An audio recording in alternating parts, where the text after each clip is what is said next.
I'm a bartender. I have been for almost 16 years now, and I've seen it all. But something just happened that I'll never get used to. I just put a guy in a cab because he was too drunk to drive. Now, I don't mind. But why did I have to do that when his best friend is sitting right here? His best friend. I'm cutting your friend off, I said. Drive him home, I said. He said, come on, a few beers, coffee will straighten him out. Well, I straightened him out.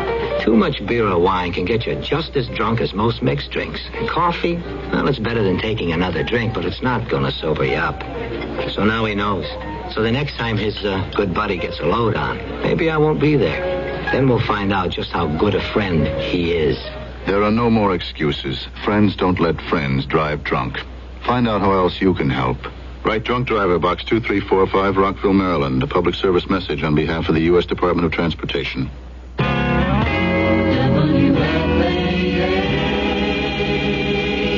The CBS Radio Mystery Theater presents...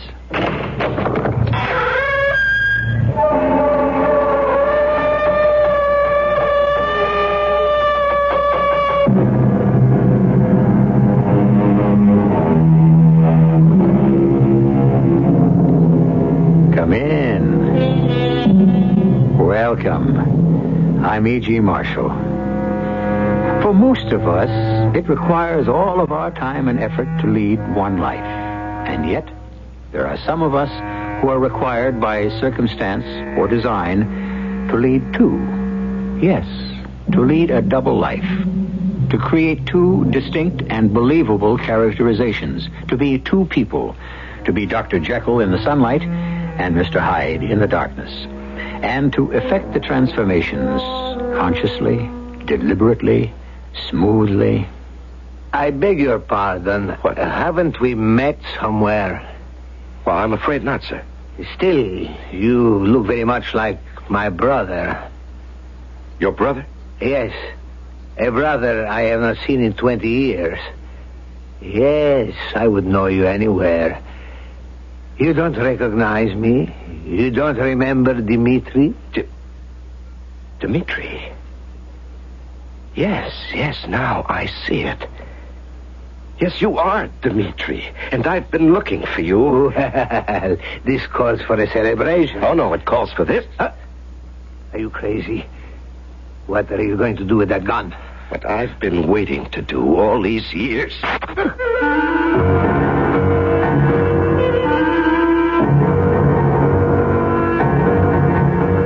Our mystery drama, The Mortgage, was written especially for the Mystery Theater by Sam Dan and stars Larry Haynes. It is sponsored in part by Anheuser-Busch Incorporated, Brewers of Budweiser, and Sign-Off, the sinus medicines. I'll be back shortly with Act One. Isn't it nice to know you're free? To see the things you want to see. To touch the heights you dare to reach. To know you're all that you can be. In the Free Spirit Department, Buick's midsize 1976 Century has a lot going for it. Efficient size, lots of room, neat things like that. But Century offers bonuses. It's a Buick, remember, which says one heck of a lot about how nicely it takes care of you. And Century does something for the sake of efficiency that no other American midsize car does. It comes with a V6 engine, and a Buick V6 at that. Century, the spirit will move you. Free spirit, Buick on the wings of the wind. How it's gonna be your spirit's free. Well, this is Beverly Sills. Did you know that of all the arts, music is the only one in which a blind person can participate freely in spite of blindness? However, even in music, the blind need special help in order to stand on an equal footing with the sighted. The Louis Braille Foundation for Blind Musicians works to promote the interests of the blind in the field of music. The foundation, a national non-profit organization, urgently needs your financial help. The services of the Louis Braille Foundation are available to any blind person and provide auditions, evaluations and counseling, scholarship aid, paid engagements for qualified musicians, and transcription of music into Braille. The foundation depends solely on the public for its support. Send your tax-deductible gifts to the Louis Braille Foundation, 112 East 19th Street, New York, 10003. If you know a musically gifted blind person who needs help, please contact the Louis Braille Foundation at area code 212-982-7290.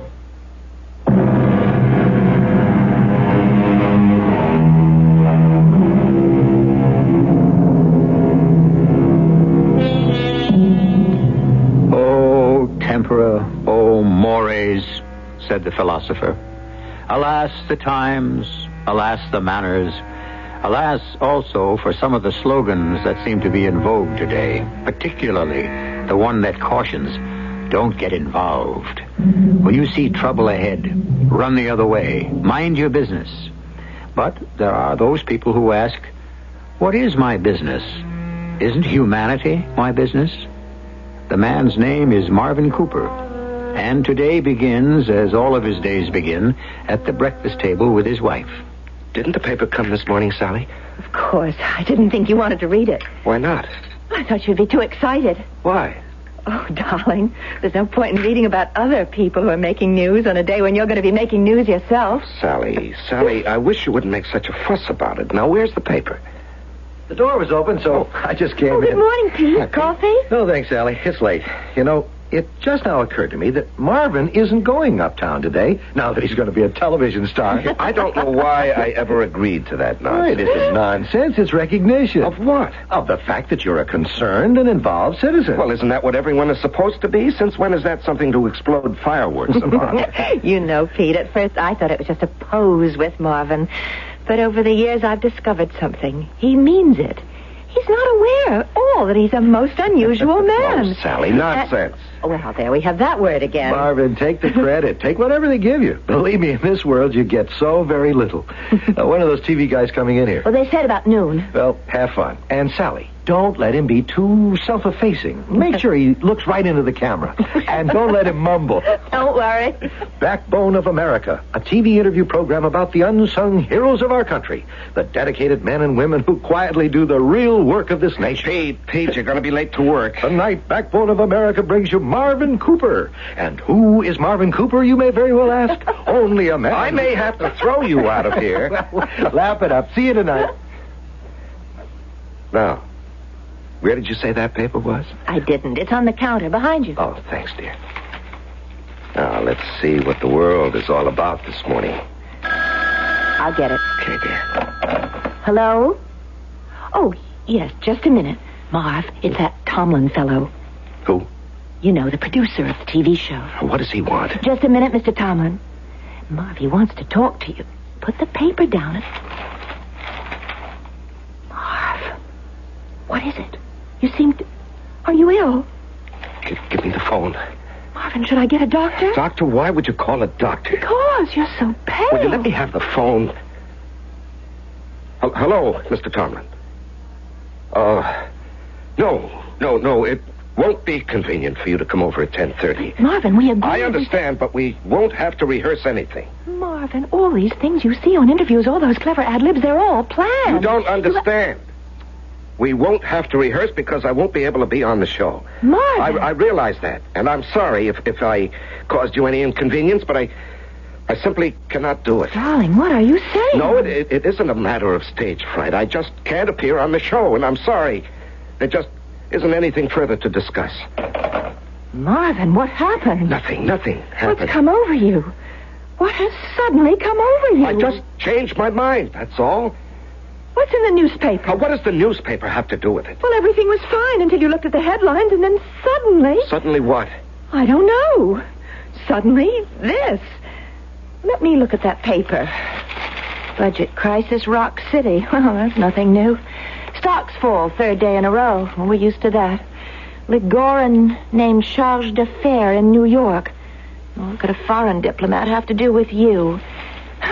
Faith healer found guilty of... Sally, I just don't want to appear on that show. Well, why? Because it suddenly occurred to me that I would I would look like a jackass. Oh, that's not true. Oh, yes. Yes, Mr. Cooper. Your tireless efforts on behalf of every community endeavor, your willingness to become involved. Marvin, we've watched that show. It doesn't come over like that at all. Sally, I can't discuss it. Not because I don't want to, because I don't know what it is. I just have this feeling. All right. Let's drop it. Yes, and Sally, I think we should leave New York. You mean go on a trip? Well, I mean, move, live somewhere else. Why? Well, I don't know. It's become so messy, so uncertain. Well, no more so than anywhere else. Well, who says you have to spend your whole life in one place? All right.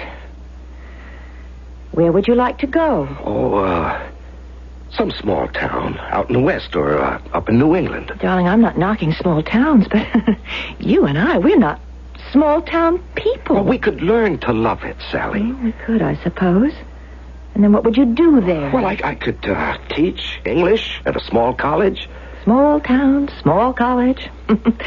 Suddenly the word small seems to dominate the conversation. Sally, I just want peace. Peace? Yes, the atmosphere, the environment in the big city. Suddenly, I feel it's too disturbing. All right. If that's how you feel. Yes, darling, that's how I feel. All right. I'll accept it. And I hope that sooner or later, one day, you'll decide to tell me what's really bothering you. That's something I could never do. That's one part of me I must keep from you. Yes, even from you, Sally.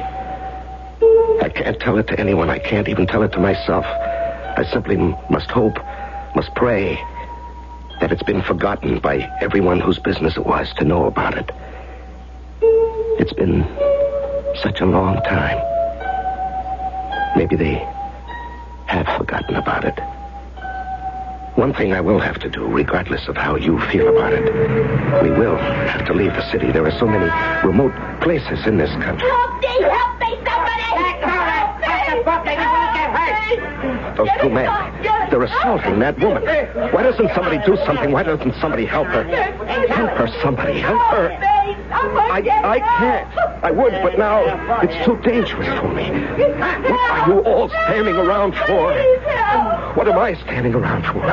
Take your hands off her. Use your knife on him. Hey, cops! Let's get out of here! You're not going anywhere.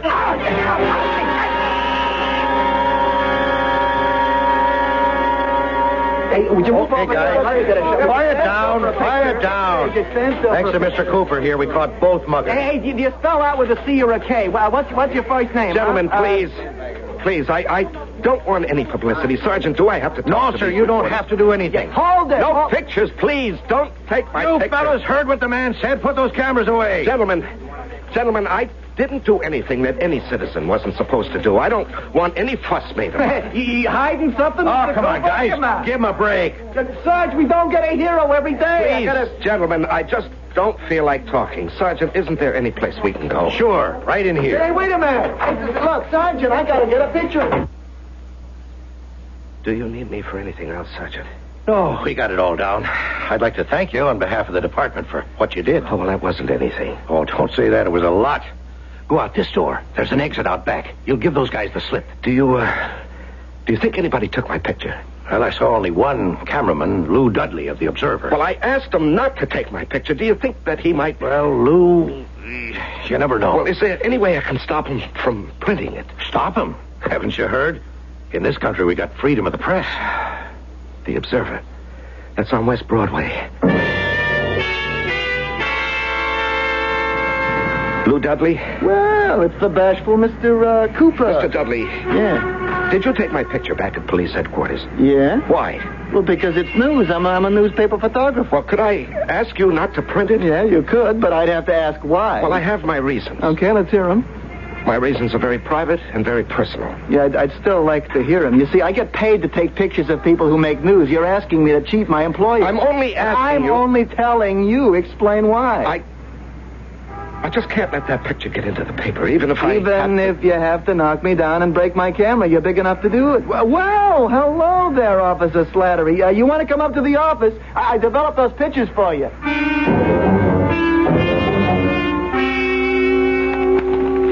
What a remarkable photograph. You look so handsome. We've got to frame this. Damn it. Marvin, what's wrong? I was a fool to jump into that mess. The two of them had knives. But you saved that poor woman's life. She had all of $9 in her purse. $9!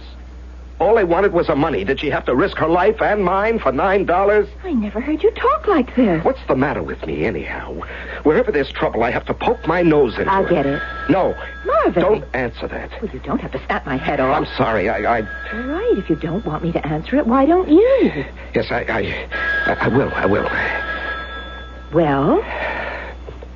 Marvin, what's wrong? Nothing. Hello? Hello, Boris. I'm afraid you've got the wrong number. Oh, no. You're afraid I've got the right number.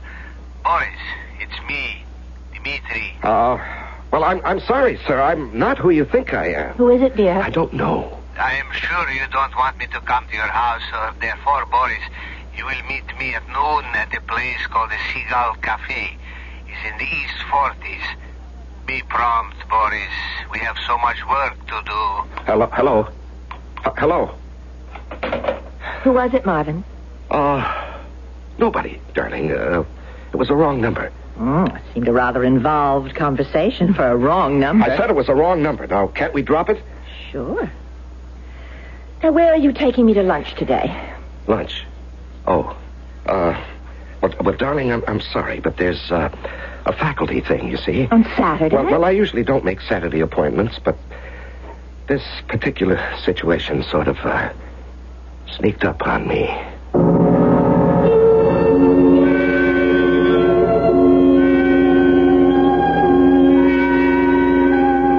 Well, something or someone sneaked up on Marvin. That we know for sure. And how did his name get to be Boris? Well, by this time, you are starting to make certain assumptions about his past. And you may be right. We shall compare notes when I return shortly with Act 2. There's a special kind of beer. Maybe you know it. Budweiser. It was created nearly a century ago by people who really cared about things, who took pride in brewing a quality beer, no matter what the cost. In time, in ingredients, in anything. Today, the people who brew the king of beer still have that special pride. And every taste of Beechwood-aged Budweiser says so loud and clear. Hear it talking? Ah, when you say Budweiser, you've said it all. Anheuser-Busch, St. Louis.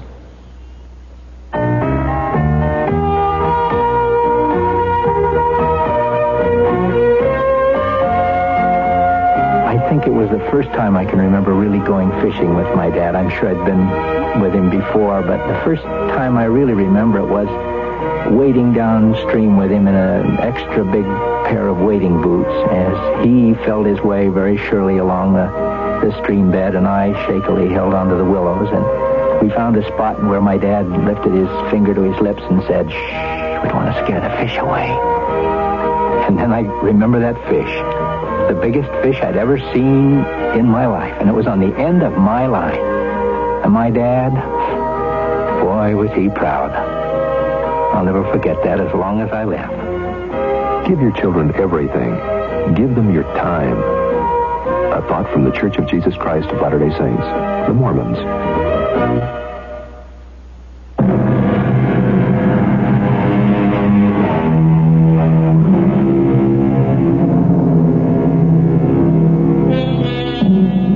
For most of us, the past is dead. And this is because most of us have not been compelled to make a bargain with the future. Therefore, we have no ledger on which is specified our obligations. We can take life as it comes. Marvin Cooper, however, is, yes, we can use the word, mortgaged. Like a house is mortgaged. Except Marvin doesn't know for how much, or when, if ever, the debt must be paid. He doesn't even know what the debt consists of. He is about to find out. Hello, Boris. Well, sit down. Glad to see me? Of course not. I see I'm as welcome as a case of jaundice. Won't you even say hello? Hello. 20 years. Hair's a bit grayer, but there's just as much of it. I don't think you've even gained a pound.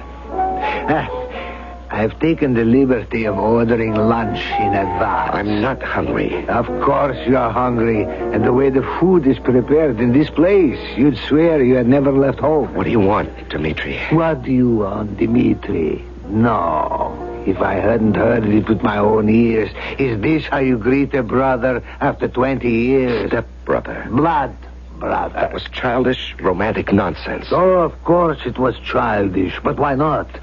Weren't we children at the time? But we grew up together.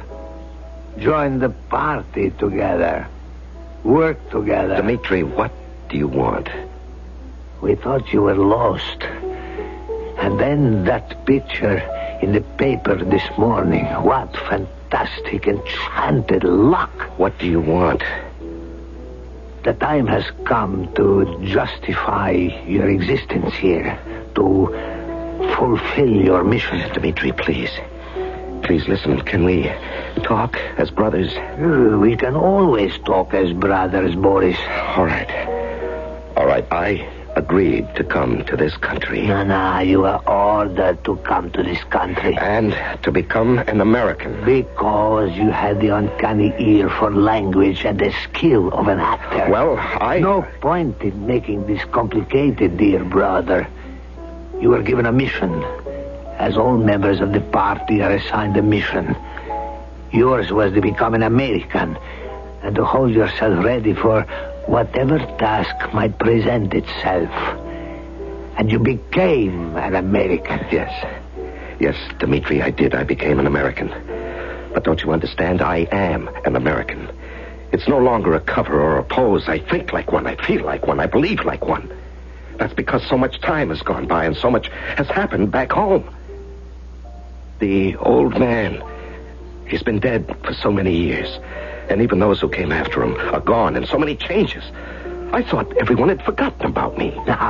We lost track of you, but how could we forget? Dmitri, I am not the same person who left home 20 years ago. And now the time has come for you to fulfill your mission. You're not listening to me. I always listen to you. Then understand, I am no longer Boris Legorin. I am Marvin Cooper.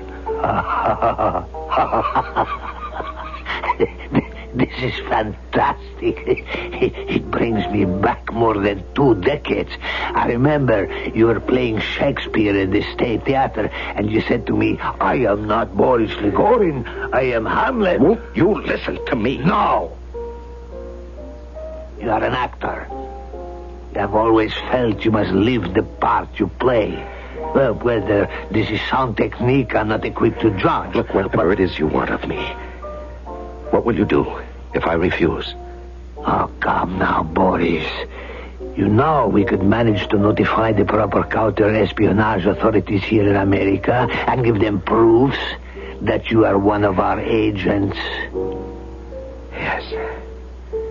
Yes, you could do that, Dmitri. My poor Boris. Marvin Cooper is a role the way Hamlet was a role, but you have played the part too long. Marvin Cooper is a character you have created out of your own pure fantasy. No. Who is real, huh? Boris Legorin or Marvin Cooper? I read the paper this morning. You're a hero. And this is not the first time. You seek danger. You constantly strive to help all sorts of people in every way you can. But why, Boris? I am not good to you anymore, Dmitri. You must understand that. You are creating an heroic part. That is all. You didn't have to do that at home. Life itself was adventure. Life itself was fulfillment. What do you want me to do? First, think. Spend the whole night just thinking. Think of how it was when we were young. Think of how exciting our ideas were. Think of our father. Think of our dreams. Think of Maria. Whatever happened to Maria? She was always pretty. But now she's beautiful. She never married. I think she never got over you. She will always be waiting. Dmitri, I know, my boy, I know. But now, think. Remember. And soon you will realize that you are still Boris Ligorin.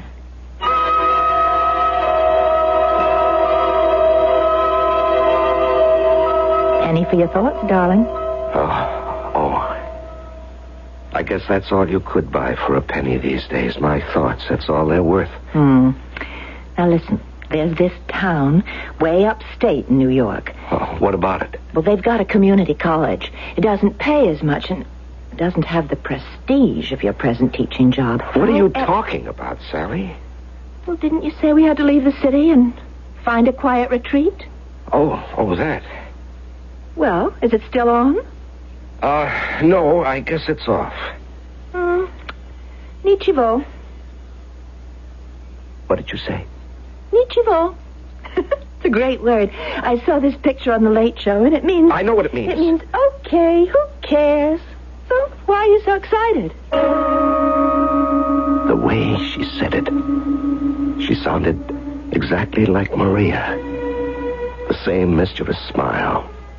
The same little toss of the head. Maria. I haven't thought about Maria in years. Or is that a lie? Don't I think of Maria every day of my life? And the life back home, have I forgotten it completely? It was good. Oh, yes.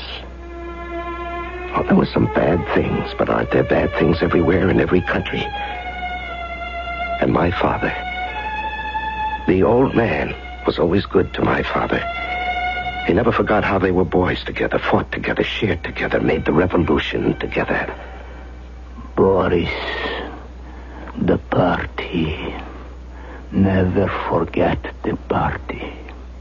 The party is the beating heart, the busy brain of our motherland. Boris, serve the party faithfully. As I have served her without question. She is wiser than all of us. Live for her. Die for her. But, Father, I'm an actor. Of course. The party is asking me to give up my career. How? Instead of performing on the artificial stage of the theater, the party is asking you to act on the true stage of life. To assume a role that does not end at 11 o'clock each evening. This mission will require all of your talent. And Maria? She will be more useful to the party and our country here at home. Boris, your brother would never hesitate. Is he more faithful to the party than you? Dmitri, no. It was Dmitri who suggested the mission for himself. Dmitri could never do it. That was obvious to everyone. And that's why you were chosen. But, Father... Boris, to be chosen is to be honored.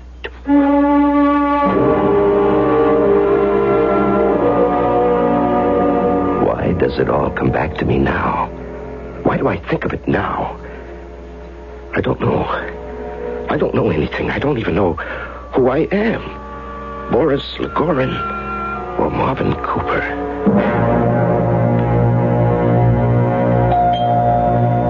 Just a minute. Oh, Pete, good morning. Well, is our bashful all-American boy ready? Do we have time for a cup of coffee, Pete? Sure, if you want to get caught up in all that East River Drive traffic. You know, Pete, I don't hear you grousing and griping about that job of yours anymore. Yeah, that's right. Well, have you finally made management see things your way? No, but I've decided to do something concrete. Such as? Such as something that'll settle a few old scores. Sounds grim. You should know the half of it. Well, Professor, you ready? We off? Well, it's early. I want to talk to you about something on the way uptown. Oh? Oh, excuse me. Hello? Yes, hello. Oh. Who is it, dear? It's from the dean, darling. He wants to talk about a new examination schedule. Have you found yourself? I don't know. Your work will start immediately this morning on the drive uptown. What's that? Your friend Peter Anderson is there. Yes. What would he have to do with anything? Oh, but he has to do with everything. Well, I'm not sure He has a certain problem. We have advised him to discuss it with you. With me? And so this morning, you will listen sympathetically. And that will be all for today.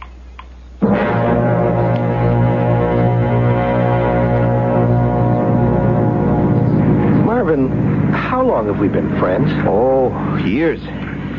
You know, there's no one in this whole world I admire more than you, or respect more than you. I have to talk to somebody.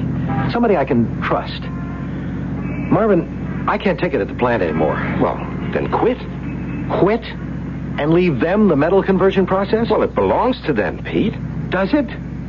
I thought you were on my side. Well, I'm only stating a fact. You signed an agreement. Anything you discovered or invented would belong to the company. But that isn't fair. Yes, I know. It's worth millions.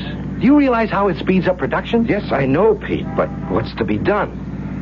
I've had an offer from somebody else. Well, that's great. Now you can quit. And, Will you ask me who made the offer?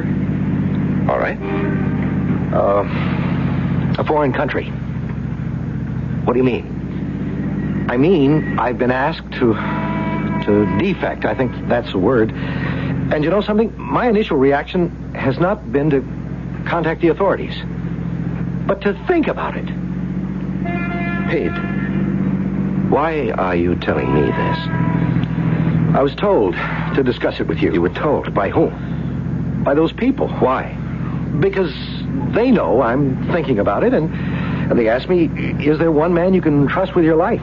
One man whose judgment you can have faith in? And I said, yes. They said, who? And I said, you. And they said, ask him for advice. And so I'm asking.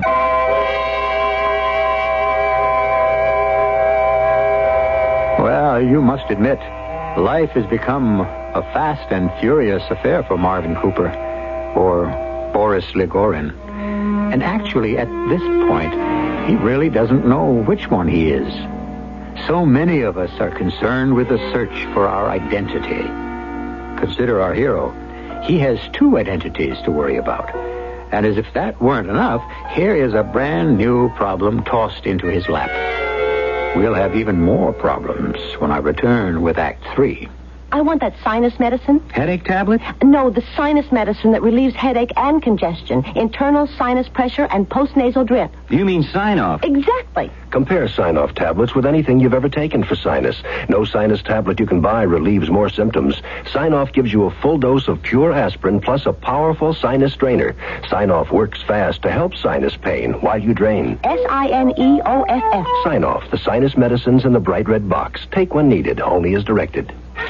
When it leaves, well, I want to do one thing. James Harris's ambition is to leave his children a family home.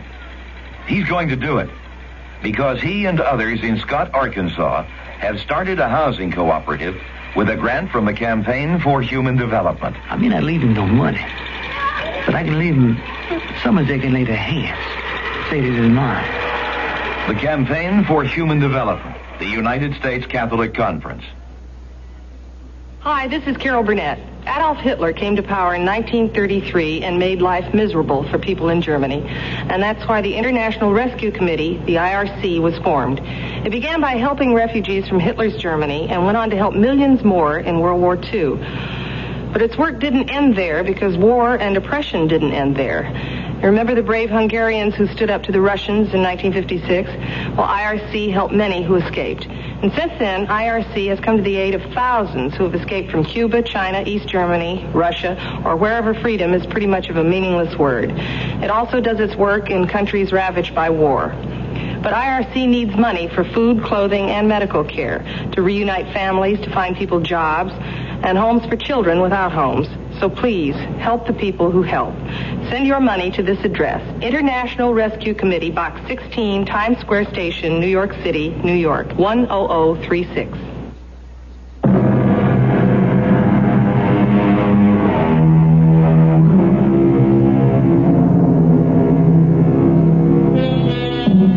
Who is he?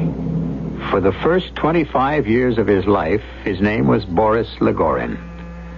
For the past 20 years, he has been Marvin Cooper. He has led 2 full lives and played each to the hilt. Is that the key word? Played? Are both lives an illusion? Is neither of them real? Right now, he can't even think about it. Another problem has been tossed into his lap. But, Pete, why? Why do you tell me this? They said I should. Well, how do they... How do you know that I won't call the police? Well, that's what I said. And they said, no, trust him. He's a decent human being. He places friendship above everything. They said, he will tell you the right thing. Pete, I'm not sure I understand. Marvin, I'll never amount to anything here. Well, you make out pretty well. I would be sitting on top of the world. I should be wealthy, famous, respected. Those things are relative. A man of my ability, I am simply not appreciated. I've been offered a free hand and money and a title and authority. Pete, you realize you'll be giving up your country. It's not my country. Okay, I was born here, but what do I own of it? How happy have I been here? Marvin, think about what I just told you, and, well, we can talk about it tomorrow. Not now. But first think about it. Please, Marvin?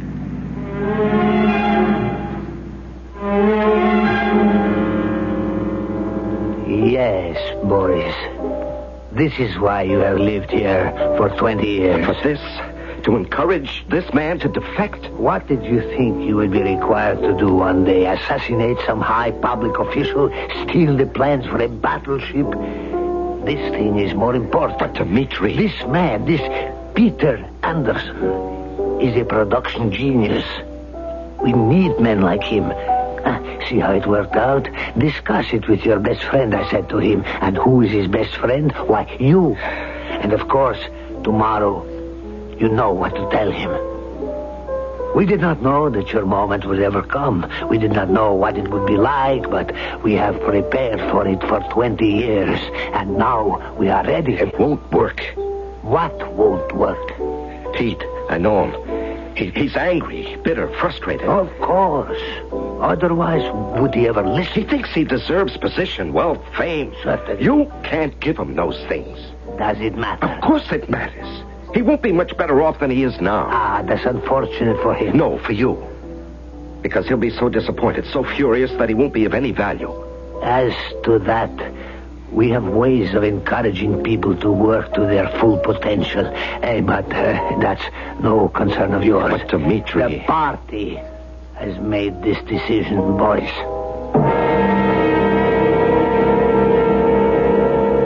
Marvin. Mm-hmm. Who is Dmitri Legorin? Well, Sally, I wouldn't know him from Adam. Well, he's a diplomat. And what? What would I know about him? More than you're telling. Oh? And just what does that mean? Well, for over a week now, you've been acting in the strangest way. And it goes back to the newspaper you were reading that morning. The morning you canceled the TV appearance. I don't understand what you're saying. Something you read in that paper. I still have it. Now, the front page. This is where Mr. Legorin is mentioned, and here's his picture. Now, I've eliminated everything else. You're not a bank robber, and you're not concerned with the city bonds and all the other headlines. So who and what could have had an effect on you? Well, we're left with Mr. Legorin. I really don't know what you're talking about. The name Dmitri Legorin means nothing to you? Absolutely nothing.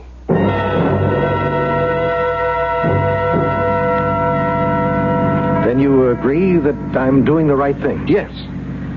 Are you sure? Aren't you sure?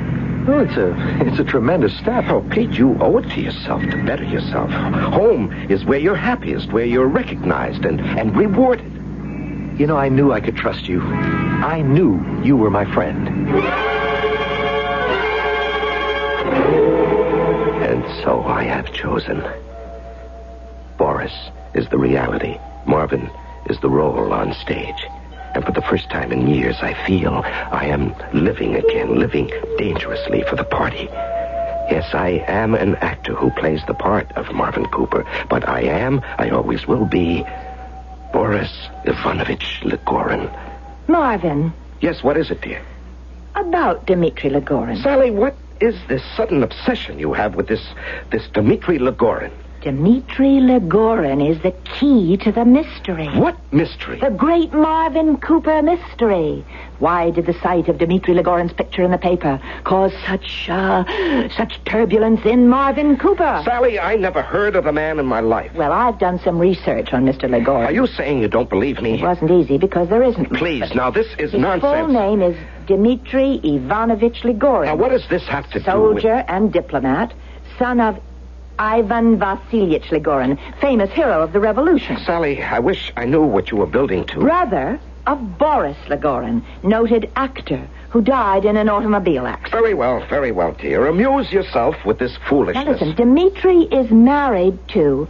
He has been married for 20 years to Maria Elevna, the famous actress who holds the medal What? Say that again. He's been married for 20 years to Maria Elevna, who... Oh. Marvin. Oh. Shall I call a doctor? A doctor? That's how you looked that morning, pale and frightened. Who is Maria Elevna? Why should the mention of her name... How should I know? No, it's not my imagination. It's these two names. Dmitri Legorin and Maria Elevna seem... These two names, they seem to have devastated you. Why? I think I'd like to go for a walk. No, Marvin, we've got to talk. About what? Who is Dmitri Legorin? I don't know. Who is Maria Elevna? I don't know. And now, if you have no more questions... I have one more question. Who are you? What kind of a question is that? I don't know. It's the only one I can ask. Who are you? Since that morning, you're not Marvin Cooper. What do you mean? What do you mean I'm not Marvin Cooper? Well, I don't know any other way to say it. You live with someone. You're together. And then without warning, something happens and that person suddenly becomes someone else. Who are you? Please, Sally, please. No. That won't help either of us. Something's wrong. Now tell me, Marvin. You can tell me. You can tell me anything. No, I can't. And all the years we spent together? Our whole married life? Right now it seems like an illusion. And this closeness that I thought we had is gone? Did it ever exist? I have to go somewhere. Now? Yes, I'll be back soon. It has to do with Dmitri Legorin and Maria Elevna, doesn't it? Oh, let me help you. No one can help me. Oh, don't say that. I love you. There are things a man must face You alone. don't understand. I love you. And I love you, too, Sally, but that can't change anything. That won't help anything. When two people love each other... Let there be enough of love. There are other things in the world. This is a country that's obsessed with love. Well, let me tell you, despite what you've been brought up to believe, love does not conquer all. Well, I've never heard you talk this way before. You refer to this country as if... As if what? As if you're a foreigner. I'll be back in a little while. Oh, wait, I'll go with you. No, you can't. You've got to let me help you. Yes, I will. When? As soon as I find out who I really am.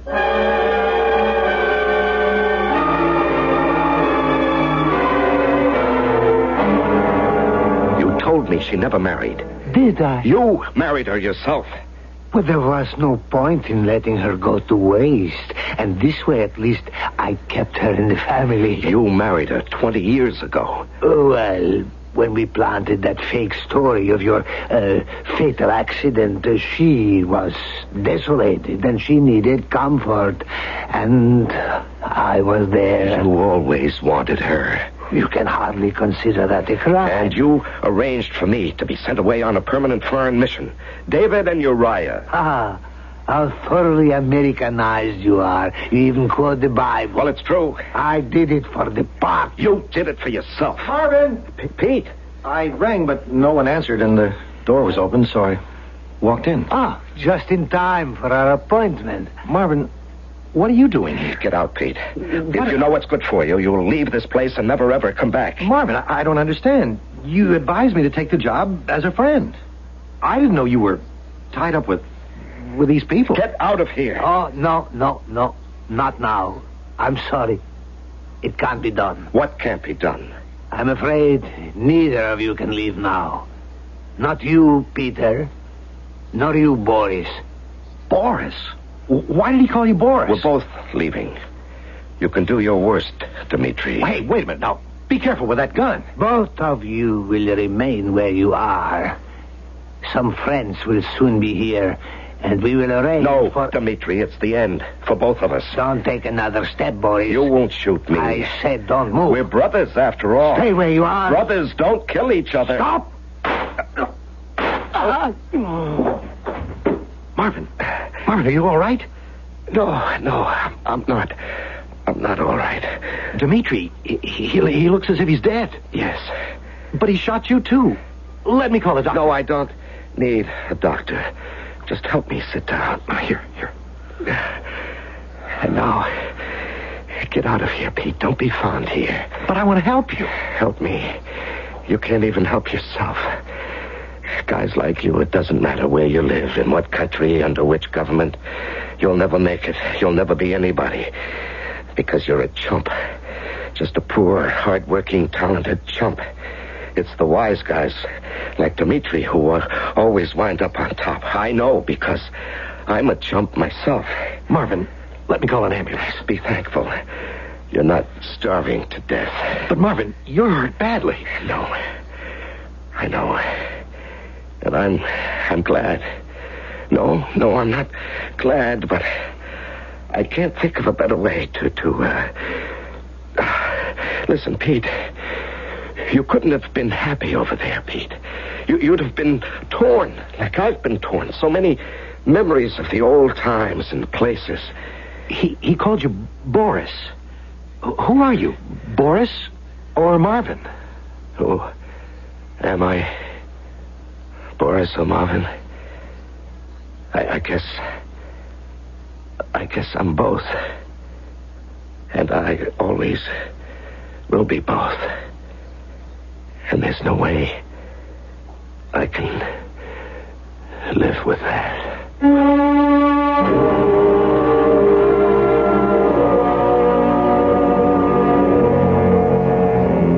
No way at all. Two lives diametrically opposed in the same body. Something has to give, and someone has to go.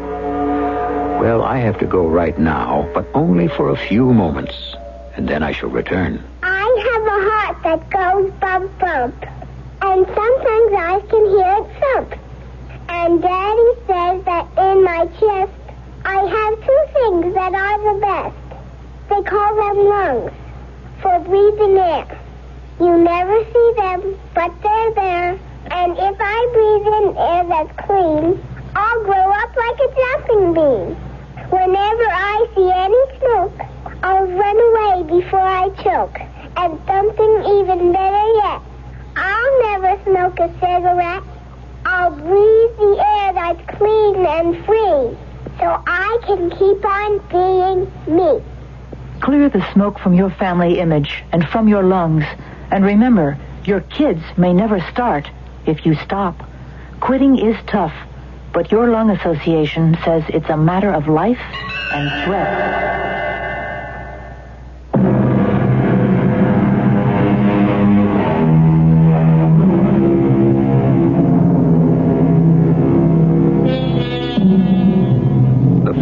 language we ever learned, the first girl we ever kissed, the first joys, even the first sorrows, a mother's tear, a father's smile. These are the things that make home and country. And because these are the things we can never forget, we can never forget our country either. I mean, the country. Not necessarily who governs or misgoverns it, but the country, the land, the people, and the love. Our cast included Larry Haynes, Marion Seldes, Robert Dryden, Russell Horton, and Robert Maxwell. The entire production was under the direction of Hyman Brown. And now, a preview of our next tale. You are saying that one of us may somehow be involved in this incident. I'm sure the man is joking. I, for one, care not for a man's jokes. And I say to you again, beware ye who enter Albion's castle. Those of you who would mock this uneasy resting place will perish among these ancient stones. This is holy ground, coveted by the Celtic god. Agreed. But in case the druid god forgets to covet this place, I suggest we send someone for the police. He's right. We should not wait another minute. All right, then it's settled. While the others remain here in guarded silence, one of us will leave immediately and inform the authorities. Yes, Peter. But who? Radio Mystery Theater was sponsored in part by Buick Motor Division. This is E.G. Marshall inviting you to return to our Mystery Theater for another adventure in the macabre. Until next time, pleasant dreams.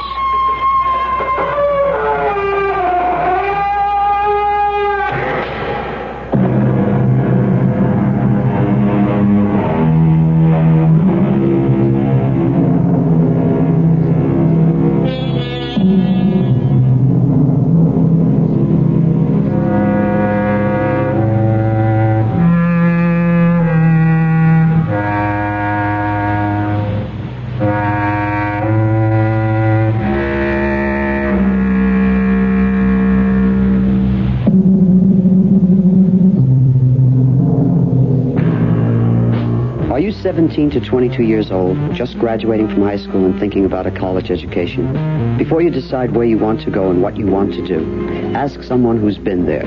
Because this year, a lot of college graduates will discover that a college degree is not a job guarantee. So think ahead. If you want 4 years of college and a career when you graduate, plus pay and allowances, responsibility, achievement, security, and a chance to prove your worth as a person, you want the U.S. Coast Guard Academy. It's also the only armed service academy where admission is based on a nationwide competition, not congressional appointment. This year you can send the Coast Guard Academy your SAT or ACT scores. This is Frankie Valli. For more information on college with a career, write to Director of Admissions, U.S. Coast Guard Academy, New London, Connecticut, 06320. WFAA, Dallas, Fort Worth. You've been listening to the OTR Gold Network. Find more classic radio at otrgold.com.